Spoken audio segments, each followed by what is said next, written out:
یوسف علیہ السلام کو عزیز مصر کی بیوی برائی کی دعوت دینے لگی۔ یوسف علیہ السلام نے فرمایا میرے آقا کے مجھ پر بہت احسان ہے، میں اس کی خیانت نہیں کر سکتا۔ نحمدہ و نصلی علی رسولہ الکریم، اما بعد فاعوذ باللہ من الشیطان الرجیم، بسم اللہ الرحمن الرحیم۔ سامعین اکرام، آج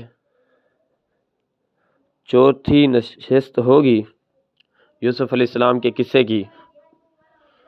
روزانہ آپ کا زیادہ وقت ضائع نہیں کرتا، صرف 5 منٹ لیتا ہوں کہ انبیاء کرام کے ہم مسلمانوں کو واقعات آتے ہوں کہ کس طرح انہوں نے زندگی بسر کی۔ یوسف علیہ السلام کو جو عزیز مصر خرید کر گئے تھے، یوسف علیہ السلام اتنے خوبصورت تھے، عزیز مصر کی بیوی کا ان پر دل آ گیا۔ انہوں نے دعوت دی کہ میرے ساتھ برائی کریں۔ یوسف علیہ السلام نے کہا میرے آقا کے مجھ پر بہت احسان ہے، مجھے کنویں سے نکالا، مصر کے بازاروں سے بولی لگی تو اس نے خریدا، اس نے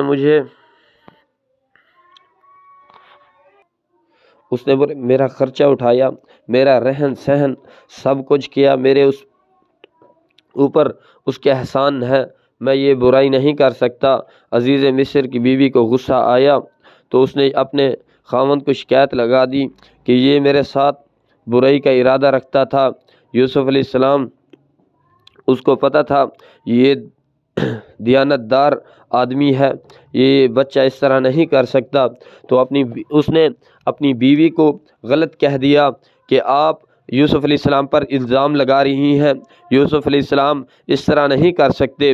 تو اس کے بعد اس کو مزید غصہ بڑھ گیا، تو پھر دعوت دینے لگی تو کہتی ہے آ جاؤ میرے پاس ورنہ میں آپ کو جیل میں بند کرا دوں گی۔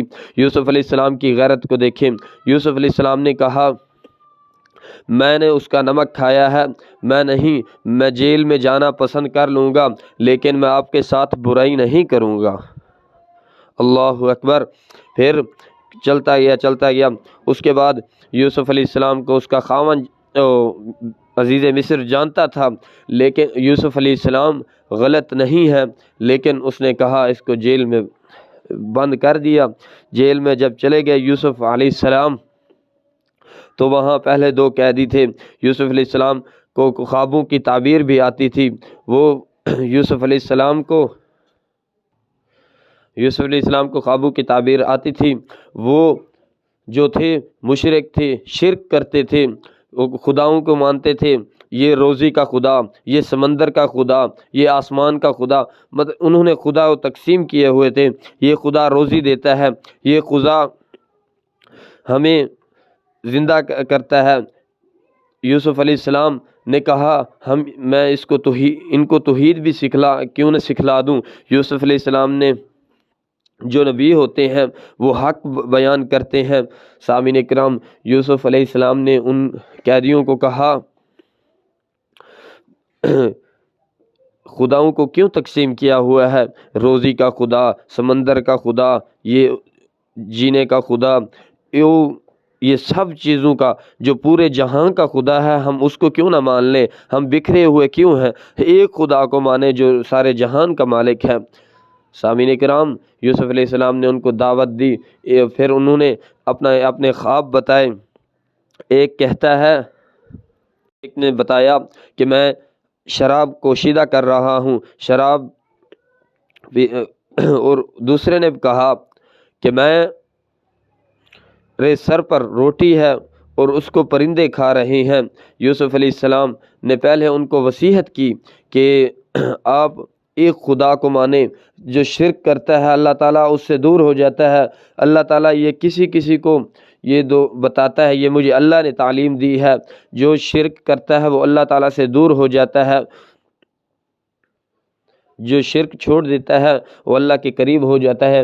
یہ ساری تعلیم مجھے اللہ تعالیٰ نے دی ہے۔ جب ان کو یہ ساری نصیحت کر لی تو اس کے بعد یہ بتایا کہ جو کہتا تھا کہ میں شراب کوشیدہ کر رہا ہوں، اس کو کہا آپ اپنے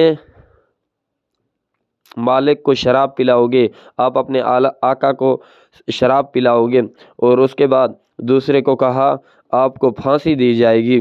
اسی طرح ہوا جب جیل سے باہر نکلے، ایک بادشاہ کا اپنے آقا کا ساقی بن گیا، شراب پلانے والا بن گیا، تو دوسرے کو پھانسی مل گئی۔ وآخر دعوانا الحمدللہ رب العالمین۔ کل ان سے آگے والا انشاءاللہ واقعہ پڑھیں گے۔ وآخر دعوانا الحمدللہ رب العالمین۔